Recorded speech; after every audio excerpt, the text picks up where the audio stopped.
Sir Arthur Conan Doyle's A Study in Scarlet, Chapter 5. Our advertisement brings a visitor. Our morning's exertions had been too much for my weak health, and I was tired out in the afternoon. After Holmes' departure for the concert, I lay down upon the sofa and endeavored to get a couple of hours' sleep. It was a useless attempt. My mind had been too much excited by all that had occurred, and the strangest fancies and surmises crowded into it. Every time that I closed my eyes, I saw before me the distorted baboon-like countenance of a murdered man. So sinister was the impression which that face had produced upon me, that I found it difficult to feel anything but gratitude for him who had removed its owner from the world. If ever human features bespoke vice of the most malignant type, they were certainly those of Enoch J. Drebber, Cleveland. Still, I recognized that justice must be done, and the depravity of the victim was no condonement in the eyes of the law. The more I thought of it, the more extraordinary did my companion's hypothesis, that the man had been poisoned, appear. I remembered how he had sniffed his lips, and had no doubt that he had detected something which had not given rise to the idea. Then again, if not poison, what had caused the man's death, since there was neither wound nor marks of strangulation? But on the other hand, whose blood was that which lay so thickly upon the floor? There were no signs of a struggle, nor had victims any weapon with which he might have wounded an antagonist. As long as all these questions were unsolved, I felt that sleep would be no easy matter, either for Holmes or myself.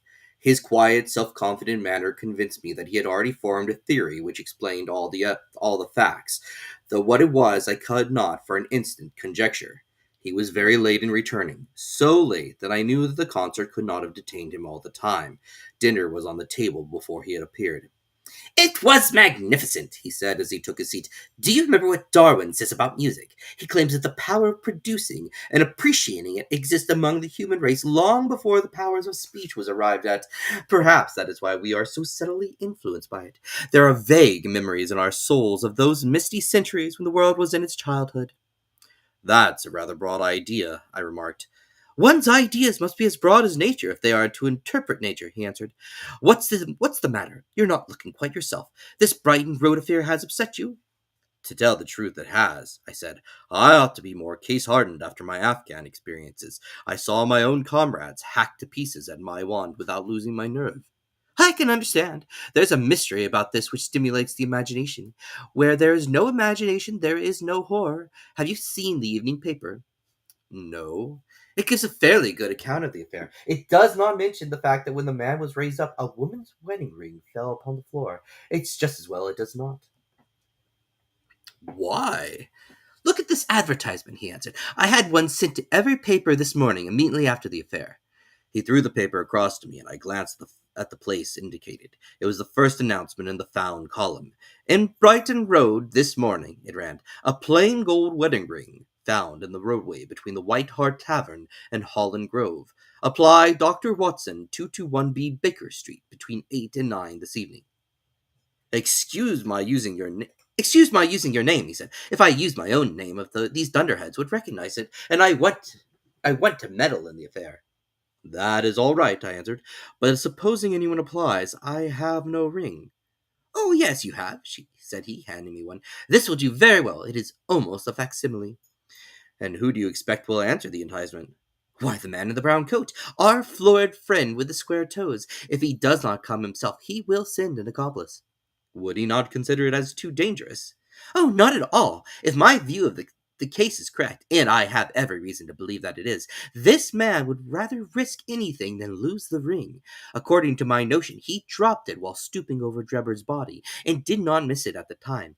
After leaving the house, he discovered his loss and hurried back, but found the police already in possession, owing to his own folly leaving the candle burning. He had to pretend to be drunk in order to allay the suspicions which might have been aroused by his appearance at the gate. Now put yourself in this man's place. On thinking the matter over, it must have occurred to him that it was possible that he had lost the ring in the road after leaving the house. What would he do then? He would eagerly look out for the evening papers in the hope of seeing it among the articles found. His eye, of course, would light upon this. He would be overjoyed. Why should he fear a trap? There would be no reason in his eyes why the finding of the ring should be connected with a murder. He would come. He will come.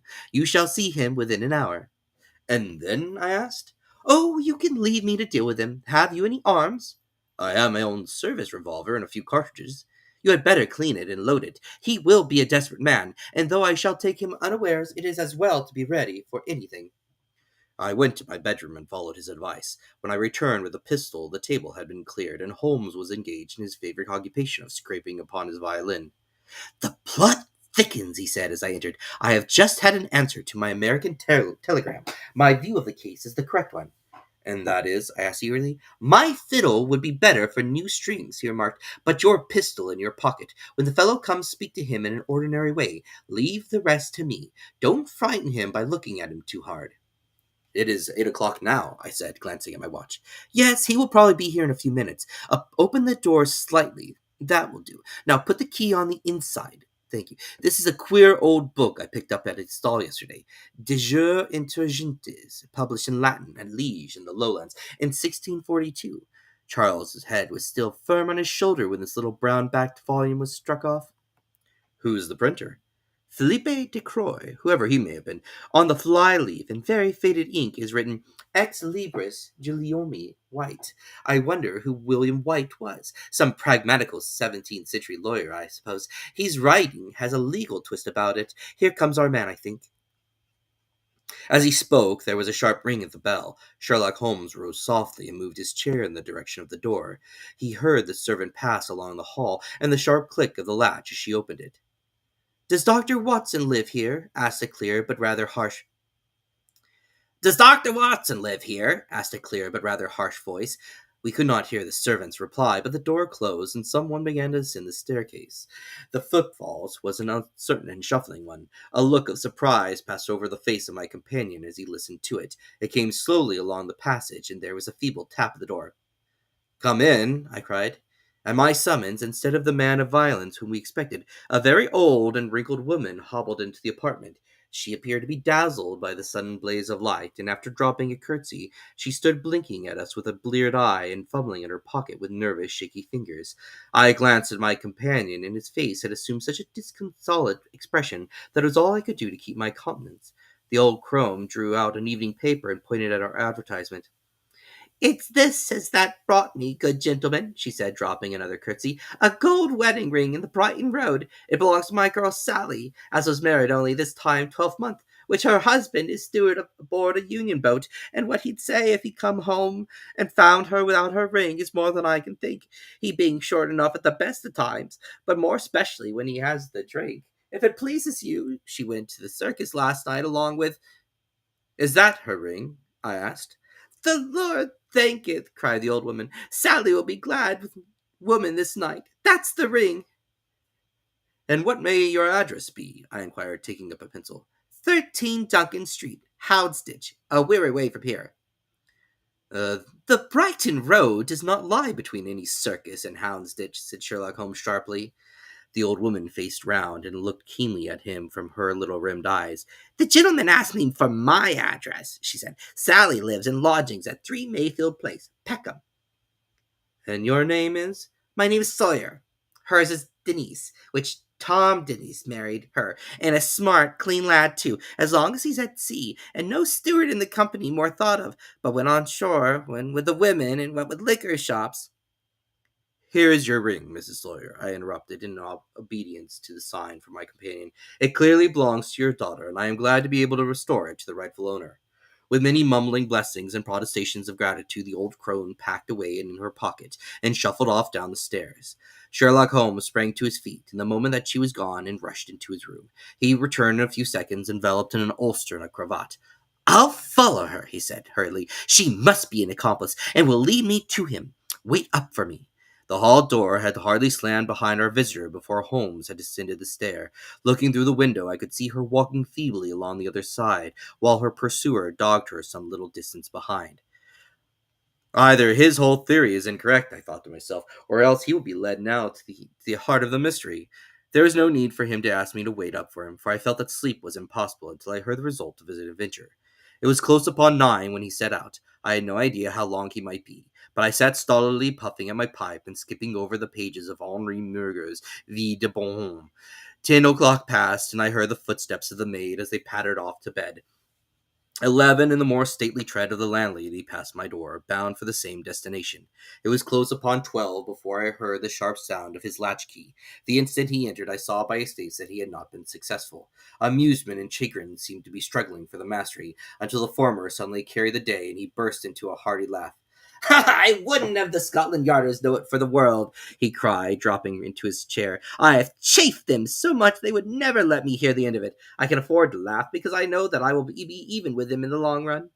What is it then? I asked. Oh, I don't mind telling a story against myself. That creature had gone a little way when she began to limp and show every sign of being footsore. Presently she came to a halt and hailed a four-wheeler which was passing.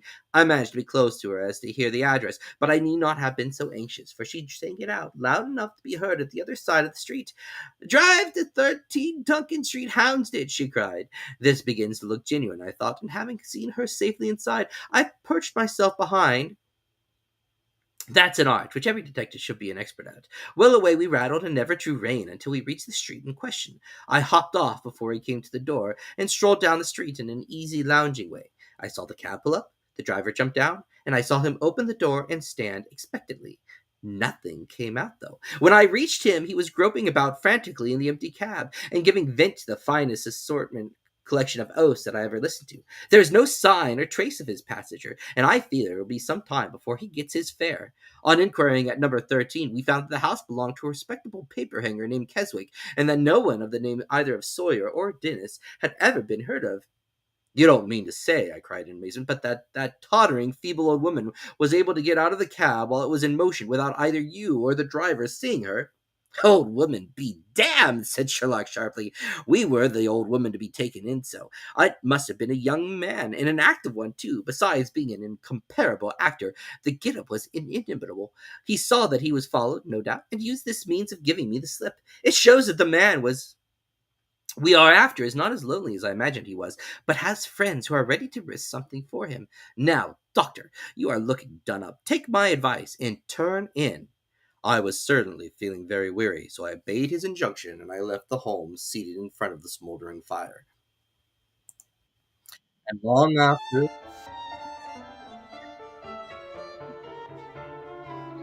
he was still pondering the strange problems which he had set himself to unravel.